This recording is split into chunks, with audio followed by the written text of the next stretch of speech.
চাইলেই দণ্ডিত কাউকে ক্ষমা নয়, রাষ্ট্রপতির ক্ষমতা আইনি কাঠামোয় আনতে একমত সব রাজনৈতিক দল।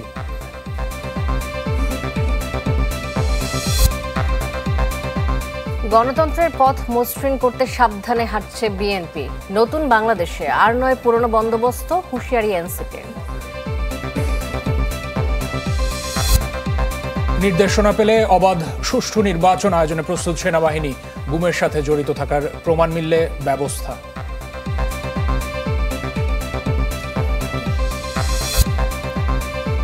জাতিসংঘ মানবাধিকার কার্যালয় কর্মীদের আজীবন দায় মুক্তিতে আপত্তি ঢাকার, চলছে খসড়া চুক্তির বিশ্লেষণ।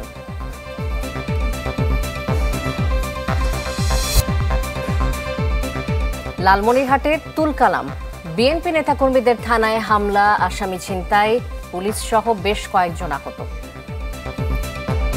চাইলেই দণ্ডিত কাউকে ক্ষমা করতে পারবেন না রাষ্ট্রপতি, মানতে হবে আইনের বিধান। জাতীয় ঐকমত্য কমিশনের এমন প্রস্তাবে একমত রাজনৈতিক দলগুলো। এছাড়া ঢাকার বাইরে বিভাগীয় পর্যায়ে স্থাপন করা যাবে হাইকোর্ট বিভাগ, তবে আইন প্রণয়ন করতে হবে পরবর্তী সংসদে। জোড়া খুনের মামলায় ফাঁসির দণ্ডপ্রাপ্ত মহিউদ্দিন জিন্টুকে 2005 সালে ক্ষমা করেন সে সময় রাষ্ট্রপতি ইয়াজউদ্দিন আহমেদ। 2009 সালে জিল্লুর রহমান রাষ্ট্রপতি থাকার সময় ক্ষমা পান দুর্নীতি মামলায় সাজাপ্রাপ্ত শাহাদা বাকবর। হত্যা মামলায় যাবজ্জীবন সাজা পাওয়া তোফায়েল আহমেদ জোসেফকে 2018 সালে ক্ষমা করেন আব্দুল হামিদ। সংবিধানে দেয়া এখতিয়ার বলেই এই ক্ষমা করেন রাষ্ট্রপতি, তবে প্রতিটি ক্ষমায় জন্ম দেয় বিতর্ক আর সমালোচনার। তাই সংবিধানের 49 অনুচ্ছেদ সংশোধনের সুপারিশ করে জাতীয় ঐকমত্য কমিশন, যেখানে বলা হয় আইনের বিধিবিধান সাপেক্ষে রাষ্ট্রপতি এই ক্ষমতা প্রয়োগ করতে পারবেন। বৃহস্পতিবার রাজনৈতিক দলগুলোর সাথে ঐকমত্য কমিশনের আলোচনায় এ বিষয়ে একমত হয় দলগুলো। রাষ্ট্রপতির ক্ষমা প্রদর্শনের যে বিষয়টিকে অবারিত এবং একই সাথে নিরঙ্কুশ করে রাখা হয়েছিল, সেই জায়গাটাতে অবশ্যই আইনের বিধিবিধান প্রয়োজন। সেই আইনকে কতটা সমৃদ্ধ করা যায় যাতে মিসইউজ না হয় সেই ক্ষমতার, সেই বিষয়টা তখন আইন প্রণয়নের সময় দেখা যাবে। যা কিছু সিদ্ধান্ত হবে তা আলটিমেটলি চূড়ান্ত সিদ্ধান্তের জন্য তো রাষ্ট্রপতির কাছেই যাবে। তো সেটাতে সবাই একমত হয়েছে। ব্যক্তিগতভাবে কোনো অপরাধের এগেনস্টে যদি কোনো শাস্তি হয়, যেমন কারো পিতাকে কেউ হত্যা করল, এই হত্যাকাণ্ডের বিচার হয়েছে তার ফাঁসি, এই ফাঁসিটা ইচ্ছা করলে কমিটি এবং রাষ্ট্রপতি এককভাবে ক্ষমা করতে পারবে না। সেখানে আমরা বলেছি যারা ক্ষতিগ্রস্ত পরিবার তাদের এখানে কনসেন্ট লাগবে। এছাড়া ঢাকার বাইরে বিভাগীয় পর্যায়ে স্থায়ীভাবে হাইকোর্ট বিভাগ স্থাপনের প্রস্তাবেও একমত হন রাজনৈতিক নেতারা। গুরুত্বপূর্ণ বিভাগ, অর্থনীতি, তারপরে মামলা জট এবং জনসংখ্যার ঘনত্ব সবকিছু মিলায়ে বিকেন্দ্রীকরণটা করতে হবে। সংবিধানে আমাদের ইউনিক একই ধরনের সুপ্রিম কোর্ট থাকবে এককেন্দ্রিক ঢাকায়, আর বিভাগীয় শহরগুলোতেও হাইকোর্ট বেঞ্চের সম্প্রসারণ করা হবে। হাইকোর্ট ডিভিশনের বেঞ্চ পার্মানেন্টলি বিভাগীয় পর্যায়ে স্থাপন করতে হবে। তবে আমি বলেছি এইখানে জুডিশিয়ারির অর্থাৎ সুপ্রিম কোর্টের অর্থাৎ চিফ জাস্টিসের সাথে আলোচনা ক্রমে কথাটা আপনারা রাখেন। ঐকমত্য কমিশনের সহসভাপতি বলছেন, আলোচনার মাধ্যমে ঐকমত্যে আসতে পারলে তা হবে ইতিবাচক। যে রাজনৈতিক ঐকমত্য তৈরি হয়েছে সেটা ভবিষ্যতে সংবিধানে অন্তর্ভুক্তির মধ্যে দিয়ে বাস্তবায়িত হবে। আগামী সপ্তাহে দলগুলোর সাথে আবারও আলোচনায় বসবে জাতীয় ঐকমত্য কমিশন। ঐকমত্যে আসার জন্য ছাড় দিচ্ছেন। আশেকিন প্রিন্স, চ্যানেল 24, ঢাকা। জাতীয় টেলিকম নীতিমালা প্রণয়নের পক্ষে নয় বিএনপি। দলটির মহাসচিব মির্জা ফখরুল ইসলাম আলমগীর মনে করছেন নির্বাচন সামনে রেখে টেলিকম নীতিমালা প্রণয়ন সমীচীন হবে না। তিনি জানিয়েছেন যে আগামীর রাজনীতি এবং গণতন্ত্র উত্তরণের পথ যাতে মসৃণ রাখা যায়, সে পথেই হাঁটছে বিএনপি। সম্প্রতি টেলিকম খাতে নতুন নীতিমালা প্রণয়নের উদ্যোগ নিয়েছে সরকার। এ বিষয়ে প্রতিক্রিয়া জানাতে গুলশানে দলের চেয়ারপারসনের কার্যালয়ে বিএনপির সংবাদ সম্মেলন, যেখানে এমন নীতিমালার প্রস্তাবনা নিয়ে উদ্বেগ জানায় দলটি। মহাসচিব মির্জা ফখরুল ইসলাম আলমগীর অভিযোগ করেন, জাতীয় নির্বাচনের আগ মুহূর্তে এই নীতিমালার সমীচীন নয়। জানান, আগামীর রাজনীতি ও গণতন্ত্র উত্তরণের পথ মসৃণ করতে সতর্কতার সাথেই হাঁটছে বিএনপি। সামনে জাতীয় নির্বাচনকে সামনে রেখে বিবেচনায় রেখে এই ধরনের একটি জাতীয় গুরুত্বপূর্ণ নীতিমালা এ সময়ে একতরফাভাবে প্রণয়ন করা সমীচীন হবে না বলে বিএনপি বিশ্বাস করে। আমরা অত্যন্ত সতর্কতার সঙ্গে আমরা বর্তমান যে রাজনৈতিক পরিস্থিতি, গণতন্ত্র উত্তরণের যে পথ, সেই পথকে মসৃণ রাখা এবং আমরা যে লক্ষ্যে এতগুলো প্রাণ গেছে, সেই প্রাণের বিনিময়ে আমরা যেন সুস্থ সুন্দরভাবে যেতে পারি, সেই পথেই আমরা হাঁটছি। দলটির স্থায়ী কমিটির সদস্য ডক্টর মঈন খানের অভিযোগ, সরকারের এমন সিদ্ধান্তে একচেটিয়া সুবিধা পাবে বৃহৎ টেলিফোন কোম্পানিগুলো, যার ফলে ছোট ও মাঝারি ব্যবসা প্রতিষ্ঠান এবং স্থানীয় উদ্যোক্তারা ক্ষতিগ্রস্ত হবেন। মূলত বড় বড় কোম্পানি এবং বড় বড় যে মোবাইল অপারেটর আছে তাদের সুবিধার জন্য করা হচ্ছে। তো আমরা তো জনগণের সঙ্গে কাজ করি, আমরা জনগণের যাতে এই টেকনোলজির সুফল যাতে জনগণের কাছে পৌঁছায় সেটাই তো আমরা চাই। যারা ব্যবসা করবে তারা টাকা করে, এটা আমরা জানি। এই ধরনের নীতিমালা প্রণয়নের আগে সরকারকে স্বচ্ছতা ও সব পক্ষের অংশগ্রহণ নিশ্চিতের তাগিদও দেয় বিএনপি। বড় মোবাইল অপারেটর তারা একটা বিরাট। শাহনেওয়াজ বাবলু, চ্যানেল 24, ঢাকা। নতুন বাংলাদেশে আর নয় পুরনো বন্দোবস্ত। দেশ গড়তে জুলাই পদযাত্রার তৃতীয় দিন নীলফামারীতে পথসভায় এমন হুঁশিয়ারি দিয়েছেন এনসিপির আহ্বায়ক নাহিদ হোসেন। দলটির অন্য নেতারা ঘোষণা দেন চাঁদাবাজি, দখলদারিত্ব রুখে দেয়ার। কাঁধে কাঁধ মিলিয়ে জেলায় জেলায় চলছে এনসিপির পথসভা ও পদযাত্রা। তরুণ নেতৃত্ব নাহিদ, সার্জিস আর হাসনাতদের কাছে পেয়ে উৎসুক সাধারণ ভিড় করেন চারপাশে। তাদের অভিযোগ আর পরামর্শে ছিল জন আকাঙ্ক্ষা পূরণের প্রত্যাশা। দেশ গড়তে জুলাই পদযাত্রা তৃতীয় দিনের গন্তব্য সৈয়দপুর হয়ে নীলফামারী। যাত্রা পথেই চলে জাতীয় নাগরিক পার্টির নেতাদের গণসংযোগ। নীলফামারী শহরে কয়েক কিলোমিটার পদযাত্রা শেষে ডিসি মোড় এলাকায় পথসভায় যোগ দেন দলের নেতারা। ঘোষণা দেন চাঁদাবাজি, দখলদারিত্ব রুখে দেয়ার। আমরা আগামীর বাংলাদেশকে কি স্বপ্ন দেখি সেগুলো জানতে এবং জানাতেই আজকে আমাদের পদযাত্রা।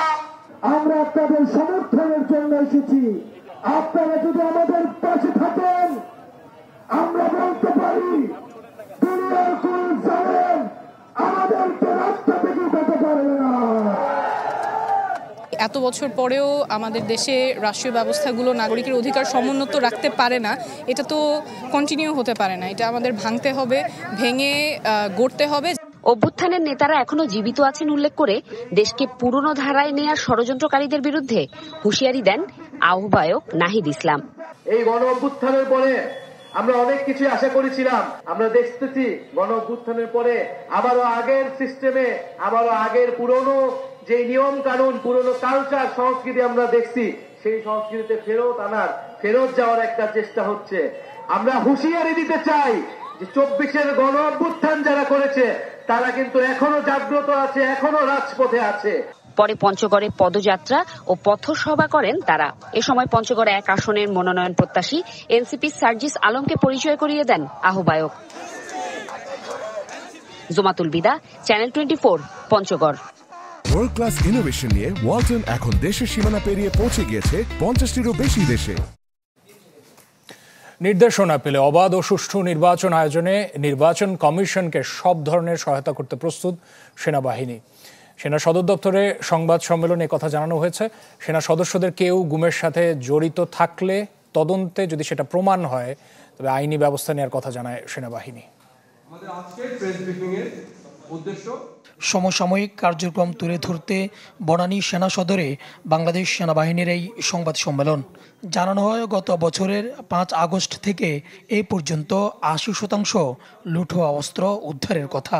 ওই সময়ে যতগুলো অস্ত্র লুট হয়েছে সেই সবগুলো, আপনি যতগুলো প্রকার বললেন, সবগুলো অস্ত্রেরই 80% আমরা মিন করেছি। আগামী নির্বাচন সহ সমসাময়িক নানা ইস্যুতে সাংবাদিকদের প্রশ্নের জবাব দেন মিলিটারি অপারেশনের কর্নেল শফিকুল ইসলাম।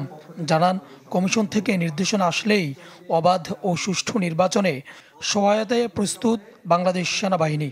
আমাদের নিজেদের মধ্যে একটা প্রিপারেশন অবশ্যই আছে, যেটা আমরা নির্বাচন কমিশন থেকে যখন নির্দেশনা পাবো সেই নির্দেশনা মোতাবেক যে কোনো ধরনের, যাতে করে আমরা একটি অবাধ, সুষ্ঠু, নিরপেক্ষ নির্বাচন করতে পারি, তার জন্য সকল ধরনের সহযোগিতা করতে আমরা বাংলাদেশ সেনাবাহিনী প্রস্তুত আছি।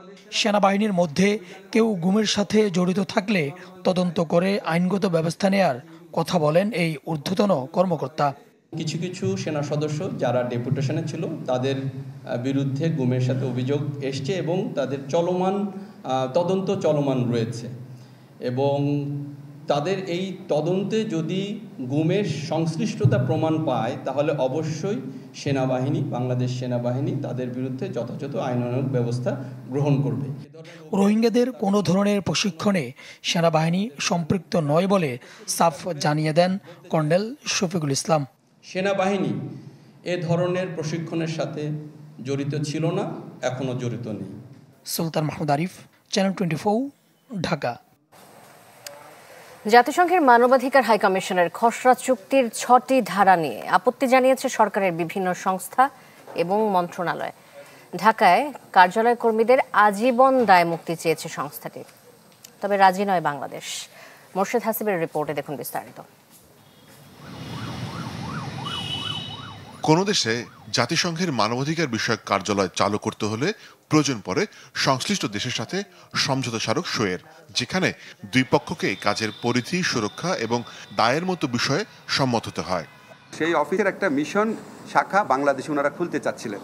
ড্রাফট MOU বা সমঝোতা স্মারক, সেটা আজকে মন্ত্রী পরিষদের সভায় নীতিগতভাবে অনুমোদিত হয়েছে। আইন উপদেষ্টা জানিয়েছেন, সমঝোতা স্মারকের খসড়া সইয়ের জন্য নীতিগত অনুমোদন করেছে অন্তর্বর্তী সরকার। তবে জাতিসংঘ দাবি করেছে, সমঝোতা স্মারকের অনুমোদনের আগে তাদের সঙ্গে যোগাযোগ করা হয়নি, দেওয়া হয়নি কোনো অনুলিপি, আর অনুমোদিত খসড়া পর্যালোচনা ছাড়া স্বাক্ষর করবে না সংস্থাটি। এর আগে গেল 3 জুন জাতিসংঘ মানবাধিকার কার্যালয় স্থাপন নিয়ে এক আন্তঃমন্ত্রণালয় বৈঠক করে পররাষ্ট্র মন্ত্রণালয়। তৎকালীন ভারপ্রাপ্ত পররাষ্ট্র সচিবের সভাপতিত্বে সংশ্লিষ্ট মন্ত্রণালয় ও সংশ্লিষ্টরা যেখানে অংশ নেয়। বৈঠকে প্রস্তাবিত খসড়ায় থাকা 6টি ধারা নিয়ে আপত্তি জানায় অংশ নেওয়া কর্মকর্তারা, যেখানে 2টি ধারা একেবারেই বাদ দেওয়ার সিদ্ধান্ত হয়। ধারা 2টি হলো চরম অবহেলা ও ইচ্ছাকৃত অসদাচরণ ছাড়া জাতিসংঘের মানবাধিকার কার্যালয়ে কর্মরতদের দায়মুক্তি ও কূটনীতিকদের স্বামী বা স্ত্রীর কাজের অনুমতির বিষয়টি। জাতিসংঘ চায় স্থানীয় কর্মকর্তাদেরও দায়মুক্তি দেওয়া হোক, এমনকি চাকরি থেকে অবসর নেওয়ার পরও। এই উপধারাটি নিয়েও আপত্তি আছে বাংলাদেশের। এছাড়াও জাতিসংঘ প্রস্তাবিত আরও কিছু বিষয়ে কিছু ধারা নিয়ে একমত নয় সরকারের বিভিন্ন সংস্থা। এর মধ্যে আছে জাতিসংঘের মানবাধিকার বিষয়ক হাই কমিশনারের কার্যালয়ে কর্মীদের দেশে বাধাহীন আসা যাওয়া, স্বাধীন চলাচল, ভিসা এন্ট্রি অনুমোদন ও সামাজিক সুরক্ষার ধারাগুলো সংশোধনী আনার পক্ষে মত দেন পররাষ্ট্র মন্ত্রণালয়ের বৈঠকে অংশগ্রহণকারীরা। বিশ্বের 16টি দেশে জাতিসংঘ মানবাধিকার হাই কমিশনারের কার্যালয় রয়েছে। এছাড়া 13টি আঞ্চলিক কার্যালয় এবং বাংলাদেশ সহ 43টি দেশে এই কার্যালয় স্থাপনের জন্য অনুমতির অপেক্ষায় আছে। মোর্শেদ হাসিব, চ্যানেল 24, ঢাকা। কুমিল্লার মুরাদনগরে এবার মা ও 2 সন্তানকে পিটিয়ে হত্যা করেছে স্থানীয়রা। আহত হয়েছে ওই নারীর আরেক মেয়ে। আজ সকালে করইবাড়ি গ্রামে এই ঘটনা ঘটেছে। পুলিশ জানিয়েছে যে মাদক বেচা কেনার জেরে তাদের উপর হামলা চালায় স্থানীয়রা। এদিকে নারী ও শিশু নির্যাতন মহামারী পর্যায়ে চলে গেছে বলে মন্তব্য করেছেন মহিলা ও শিশু বিষয়ক উপদেষ্টা শারমিন এস মুর্শিদ। কুমিল্লার মুরাদনগরে এক নারী ও 2 সন্তানকে কুপিয়ে ও পিটিয়ে হত্যা করা হয়েছে। নিহতরা হলেন করইবাড়ি গ্রামের খলিলুর রহমানের স্ত্রী রোকসানা আক্তার রুবি, তার ছেলে রাসেল মিয়া ও মেয়ে জোনাকি আক্তার। গুরুতর আহত হয়েছে রোকসানার আরেক মেয়ে রুমা আক্তার। এলাকাবাসীর অভিযোগ, নিহত রোকসানা মাদক ব্যবসার সাথে জড়িত ছিল। এ নিয়ে এলাকাবাসীর সাথে বিরোধ চলছিল অনেক দিন। উপজেলার বাঙ্গারা বাজারে এ নিয়ে কথা কাটাকাটির এক পর্যায়ে স্থানীয়রা তাদের মারধর করে। 40 বছর ধরে উনি মাদক ব্যবসা করে যুবক ছেলেবেলে যারা আছে সবার মনে করেন ধ্বংস করে দিতেছে। ইয়াবা পাচার, মেয়ে পাচার, এগুলোতে অতিষ্ঠ হয়ে সবাই ঐক্যবদ্ধভাবে তাদেরকে গণধোলাই দিয়ে হত্যা করে। পুলিশ সুপার জানান, হত্যার সঙ্গে জড়িতদের ধরতে কাজ করছে আইনশৃঙ্খলা বাহিনী। এই ঘটনায় এলাকায় মোতায়েন করা হয়েছে অতিরিক্ত পুলিশ। পুলিশের পাশাপাশি স্থানীয় নাগরিক তাকে আটক করে থানায় সোপর্দ করতে পারে, কিন্তু এখানে আইনকে নিজের মতো করে ব্যবহার করে যারা এই হত্যাকাণ্ড ঘটিয়েছে তাদের বিরুদ্ধে আমরা অবশ্যই আইনগত ব্যবস্থা নিব। কুমিল্লার এই ঘটনা নিয়ে কথা বলেন নারী ও শিশু বিষয়ক উপদেষ্টা শারমিন এস মুর্শিদ। বলেন, নারী ও শিশু নির্যাতন মহামারী পর্যায়ে। বাংলাদেশে নারী নির্যাতন ও শিশু নির্যাতন একটি এপিডেমিক পর্যায়ে। আমি এই জিনিসটা নিয়ে কাজ করছি 40 বছর ধরে। সরকার এসেছে, সরকার গেছে, কেউ কিন্তু এটাকে সামাল দিতে পারেনি। একটা বড় কারণ হচ্ছে রাজনীতি, একটা বড় কারণ হচ্ছে মাদক, আর একটা বড় কারণ হচ্ছে আমরা আমাদের তরুণ বাচ্চা ছেলেমেয়েদেরকে ঠিকমতো করে মানুষ করতে পারছি না। এখন এসেছে এই মোবাইল এবং পর্নোগ্রাফি। উপদেষ্টা জানান, নারী ও শিশু নির্যাতন ঠেকাতে কুইক রেসপন্স টিম করছে সরকার। কুইক রেসপন্স টিম হচ্ছে আমাদের কৌশল। Desk report, channel 24। এদিকে কুমিল্লার মুরাদনগরে নারী নির্যাতনের ভিডিও ছড়িয়ে দেওয়ার ঘটনায় 4 আসামিকে 3 দিনের রিমান্ড দিয়েছেন আদালত। আমলি আদালত 11-এর বিচারক মমিনুল হক এই রায় দিয়েছেন। মামলার বিবরণে জানা যায়, গেল 26 জুন প্রবাসীর স্ত্রীকে ধর্ষণ এবং নির্যাতনের ঘটনা ঘটে। এই সংক্রান্ত ভিডিও সামাজিক যোগাযোগ মাধ্যমে ছড়িয়ে পড়ে। এ ঘটনায় ভুক্তভোগী নারী মামলা দায়ের করলে 4 জনকে গ্রেপ্তার করে পুলিশ। তাদের রিমান্ড চেয়ে আদালতে আবেদন করেন মুরাদনগর থানার এসআই এবং মামলার তদন্তকারী কর্মকর্তা রুহুল আমিন। লালমনিরহাটে মহাসড়কে চাঁদাবাজি ও ভ্রাম্যমাণ আদালতের সাজা ঘিরে 3টি থানায় হামলা ভাঙচুরের অভিযোগ উঠেছে বিএনপি নেতাকর্মীদের বিরুদ্ধে। ছিনিয়ে নেয় আসামি। এ সময় পুলিশের সাথে সংঘর্ষে আহত হন দুপক্ষের অনেকেই।